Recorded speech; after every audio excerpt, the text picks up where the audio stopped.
Hello friends, எல்லோரும் எப்படி இருக்கீங்க? நாங்கள் ரொம்ப நல்லாயிருக்கோம். இப்போ பார்த்தீங்கன்னா பாப்பாவுக்கு வந்து பார்த்தீங்கன்னா சளி அதிகமாக பிடிச்சிருச்சு. கரு முரு நைட் பண்ணிகிட்டே இருக்கா சொல்லிட்டு ஹாஸ்பிட்டலுக்கு போயிட்டு ஒரு வாரமாக ஹாஸ்பிட்டல் தான் நாங்கள் போயிட்டு இருந்தோம். இப்போ வந்து அவளுக்கு ஒரு 5 நாளாக புகை வைக்க சொல்லியிருந்தாங்க. 5 நாளாக வந்து அவளுக்கு புகை வச்சுட்ருக்கு. இப்போ ஓரளவு பரவாயில்ல. எனக்கு சளி பிடிக்கும், குழந்தைக்கு சளி பிடிக்குன்னு சொன்னாங்க. நான் எதுவுமே பண்ணுறதில்ல. துணி கூட காலைல ஒரு 11 மணிக்கு 12 மணிக்கு சாயங்காலம் 3 மணிக்கு அப்படி தான் துவைக்கிறேன். எப்படி தான் சளி பிடிச்சதுன்னே தெரில. சளியே இல்லாமல் வந்துச்சு. நேற்று பார்த்தீங்கன்னா சளி பிடிச்சிருச்சு எனக்கு.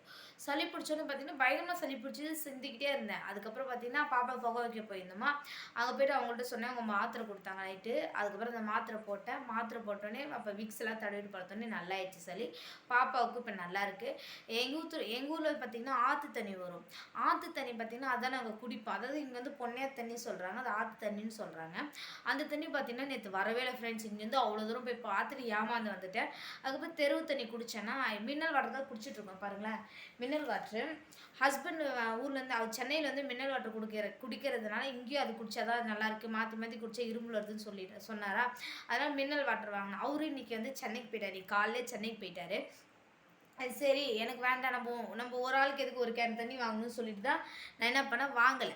அதுக்கப்புறம் காலைல அந்த தெருவு தண்ணி பிடிச்சி ஃப்ரெஷ்ஷாக தான் பிடிச்சி குடித்தேன். அவள் பார்த்திங்கன்னா தொண்டெல்லாம் ஒரு மாதிரியாக இருக்குது, அப்படியே அப்படியே சளி கட்டின மாதிரி இருக்குன்னு சொல்லிட்டு சரி வேண்டாம், நம்மளால் சளி பிடிச்சா குழந்தைக்கு சளி பிடிக்குன்னு சொல்கிறாங்க, அதனால் வேணான்னு சொல்லிட்டு ஒரு கேன் தண்ணியை வாங்கிட்டேன். அந்த கேன் தான் இது பாருங்கள். ஃபுல்லாக அது ஓப்பனே பண்ண தெரியல ஃப்ரெண்ட்ஸ் எனக்கு.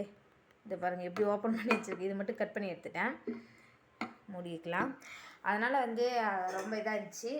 அப்புறம் பார்த்திங்கன்னா நைட்டுக்கு வந்து என்ன சாப்பாடுனா பார்த்திங்கன்னா சாதம், காலைல வச்சு சாம்பார் தான் ஃப்ரெண்ட்ஸ். அதோட விட்டுட்டேன். காலைல வைக்கல, மதியானம் சாதம் வடித்து சாம்பார் வச்சேன், அதோட விட்டுட்டேன். பாப்பாவுக்கு வந்து வந்து பால் டப்பா வந்து பால் காய்ச்சி கொடுத்து பார்த்தேன். அவள் குடிக்க மாட்டேறா.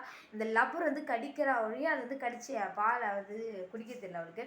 சரி சும்மா ட்ரை பண்ணி பார்க்கலான்னு சொல்லி ட்ரை பண்ணி பார்த்தேன். ஓகே ஃப்ரெண்ட்ஸ், அதனால் சொல்லணும் உங்கள்கிட்ட நினச்சா தான் சொல்லிட்டேன். வேறு ஒன்றும் இல்லை ஃப்ரெண்ட்ஸ். இந்த வீடியோ உங்களுக்கு பிடிச்சிருந்தா லைக் பண்ணுங்கள். தேங்க்யூ.